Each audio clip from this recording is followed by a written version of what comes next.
جب انسان کے دل میں ایمان پختہ ہو جاتا ہے، استقامت کا راستہ اپنا لیتا ہے، دین توحید پر قائم ہو جاتا ہے، تو شیطان پھر اس پر حملہ کرتا ہے، وسوسے ڈالتا ہے، دل کو پریشان کرتا ہے، شکوک و شبہات اس کے دل میں پیدا کرتا ہے۔ بعض دفعہ تو دل میں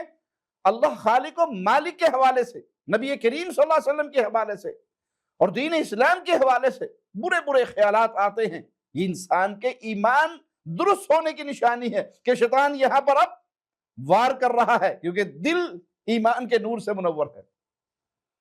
جب رسول اللہ صلی اللہ علیہ وسلم سے بعض صحابہ نے شکایت کی، اس طرح کے شکوک و شبہات کی، اور ان کا دل تنگ پڑتا تھا یہ چیزیں سوچ کر، یہ دل میں یہ وسوسے آ کر، تو آپ صلی اللہ علیہ وسلم نے جو ان کو طریقہ سکھایا، وہی طریقہ میرے اور آپ کے لیے بھی ہے، وہی طریقہ راہ نجات ہے کہ فوراً